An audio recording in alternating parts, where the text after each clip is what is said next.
Welcome to Faith and Science. I'm Dr. John Ashton. The Bible clearly states that an amazing creator God, non-material creator God, created this universe and this world. And the psalmist talks about how the heavens declare the glory of God. But many scientists today reject this notion and have come up with their own theories. And of course, the one that is taught in our education system and schools today is the Big Bang theory. And essentially, this is being propagated by the fact that people are simply taught this theory. What people don't realise is, of course, that there is actually no substantial evidence now supporting this theory. And this is a very, very serious issue where, our children, for example, are told the world is the earth is millions or billions of years old. They're told that, we have evolved over millions of years from some basic organism to the present day complexity of plants and animals that we see today. But yet evolutionists still don't have any explanation for how new body parts can form, how new biochemical system can form, these sort of things. And this is a very serious problem. But one of the things, let's have a look at this fundamental question of how we came to be here, how the universe came to be, and of course the Big Bang theory itself. Now, in February 2017, Anna who was a John A. Wheeler postdoctorate fellow at Princeton Center for Theoretical Science, and another scientist, Paul J. Steinhardt, who was the Albert Einstein Professor in Science at Princeton University, and actually a former inflation theorist who had become a vocal critic of the theory. Now, inflation theory is actually a theory that underpins the Big Bang theory that says there was rapid expansion at the beginning of, just after the Big Bang, forming the universe. And the other author of this article was Adam Loeb, who was the chair of astronomy at the chair of the astronomy department at Harvard University. And they argued that cosmologists should seriously consider abandoning inflation theory and contemplate alternatives. Now, without inflation theory, you don't have the Big Bang theory. So essentially, they're saying we radically need some other explanation. And their arguments were published in Scientific American in February 2017. Now, they point out that the leading inflation theorist, Alan Guth, has actually acknowledged that in inflation theory, anything that can happen will happen. So they pointed out that inflation theory essentially predicts everything that you want it to predict, and so it makes no testable predictions. In other words, you can't test it. So you can't test creation either. So in actual fact, there's no valid scientific reason for teaching the Big Bang theory. It can't be tested. And so really it's an argument that is no better than the Bible claim of creation. Matter of fact, we have far more evidence for the Bible's claim for creation. It's interesting, the authors also referred to an online video that was in 2014 showing Alan Guth admitting that no single experiment could falsify inflation. In other words, there's no way of falsifying it, nothing you could do. So it's interesting that one other claim stood out, that the people that are trying to uphold the Big Bang theory, they claim that the relative abundances of light chemical elements, these are things like lithium and so forth, was successfully predicted by the Big Bang model. Now, this was a claim, right, that they made. And so people and journalists pick up on this and they say, oh, here we go, we've got evidence for the Big Bang. But actually, this is not the case. You see, the Big Bang model contains an adjustable parameter called the baryon to photon ratio. And this value was actually chosen by Big Bang theorists to generate the amount of helium and hydrogen that match the observed abundances. So in other words, they jiggled the figures in their theory so that their theory predicted what they were observing and measuring. In fact, Lawrence Krauss, again one of the signers of the rebuttal letter, acknowledged in his popular level book called A Universe from Nothing, this agreement was obtained by fitting the value to the observed data. Hence, it's really quite misleading to claim that the Big Bang model actually predicted the correct abundances of hydrogen and helium, since those values were actually chosen via the choice of a value for the boron to photon ratio to fit the Big Bang model. So you can see the sort of things that are going on in science that are claimed, that are then being taught as facts in our universities and high schools.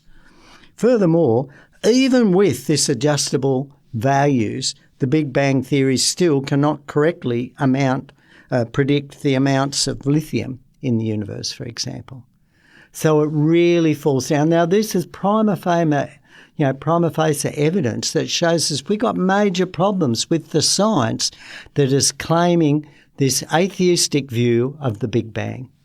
Let's have a look at another one. Hubble's law is the observation that galaxies are moving away from Earth at speeds proportional to their distance, according to the law. Now, in other words, the further they are away, the faster they are moving away from Earth. So Hubble's law is considered the first observational basis to, and most often evidence cited to support the Big Bang model. Now, there's two different methods that are used to calculate this rate of expansion, right?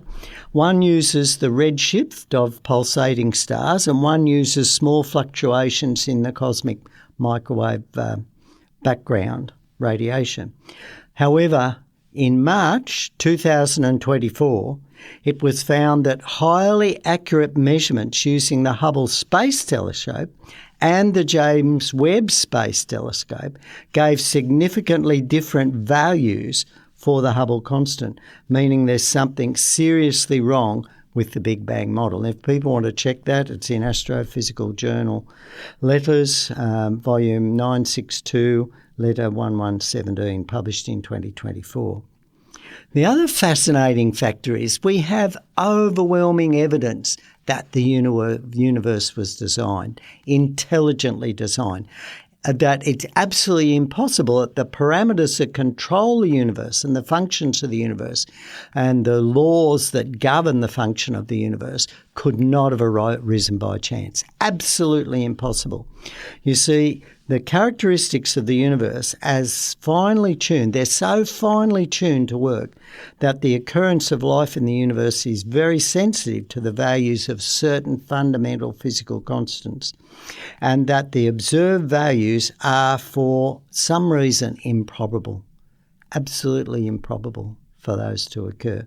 And if you're interested in reading up more about that, that was in an article, Fine Tuning, published in the Stanford Encyclopedia of Philosophy, the Centre for Study in Language and Information at Stanford University back in 2017, August 22 actually. You know, again, all the evidence is pointing to a creator, that a creator made and designed, a supernatural creator outside space, matter and time. A superior mind created and designed our universe. The evidence is overwhelming. And also the biblical account of creation actually fits the evidence we have. You know, there's another major piece of evidence that really causes a major problem with those people, with scientists that want to cling to the Big Bang model. And you see, one of the foundational assumptions of all modern secular cosmology is that on a large scale, space would be smooth. In other words, as energy condensed into matter, it should be relatively uniform through space. And that is, there should not be any structures greater than about 1.2 billion light years across. But huge cosmic megastructures have now been discovered. In 2021, the giant arc, which was 3.3 billion light years across, was discovered. That's 1/15 of the diameter of the observable universe. And also notice our Milky Way is only 0.00009 billion light years across, much smaller. Another huge structure that was discovered in 2024 was the Big Ring, 1.4 billion light years across. The Sloan Great Wall, 1.5 billion years across, was discovered in 2003. In 2020, the South Pole Wall, 1.4 billion years across. And in 2013, the massive structure, the Hercules Corona Borealis Great Wall, 10 billion light years across. That's 10% of the diameter of the observable universe. There's no known explanation how that structure could form and condense in that time. It's so huge. And it just totally... This structure's 8 times larger than the limit that is predicted by the theory, and it strongly contradicts the cosmological principle that underpins the Big Bang Theory. This structure also contradicts theories about the evolution of the universe, and it seriously challenges the Big Bang Theory. We have clear evidence that the Big Bang Theory is wrong. We have clear evidence that fits a supernatural creator. And yet our education systems are still not teaching this in any large extent to our young people. And so it's sad to see so many people growing up thinking that science has disproved God, where in actual fact the evidence we have is proving God. As I mix with scientists at the different universities, and I've been working in research centres and tertiary education since 1964. That's when I started work at the BHP Central Research Laboratories as a cadet physicist, undergraduate physicist, and working with scientists in these areas. And I know there are a lot of scientists that believe in the Bible, but they don't speak out so much about that now because they know that there's political pressure can be put on them, take away their grants and so forth, or to be deemed unfit for their profession, these sort of things. But as I talk again with these professors, many of these, they don't speak up. There are other professors and scientists I talk to, they've never actually thought about it. They've simply been taught these theories, so they go on to talk, to teach them, or else most of the scientists I meet and other professors that I meet and associate with, they're working in areas away from this. They're not doing research specifically in these areas. And that's why they don't challenge it. They don't want to get politically involved. But we need to understand that there is powerful evidence, scientific evidence, across a multiple of fields that are supporting the biblical account of how we came to be here, that there is a creator God.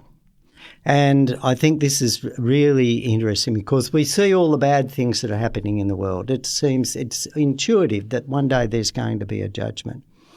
And the Bible clearly states that God came personally as Jesus Christ and lived the life, demonstrate that he was God with the miracles. He calmed the seas and the storms. He healed people. He raised the dead to life in front of witnesses, multiple witnesses that saw that proved that he was God. And that's why I would encourage you, all the listeners, and if you already are a Christian, to tell other people about these programs, that we have wonderful evidence supporting the biblical account. You've been listening to Faith and Science, and if you want to re-listen to these programs and the many other programs that have been recorded on a whole range of topics, Google 3abnaustralia.org.au and click on the radio button. I'm Dr. John Ashton. Have a great day.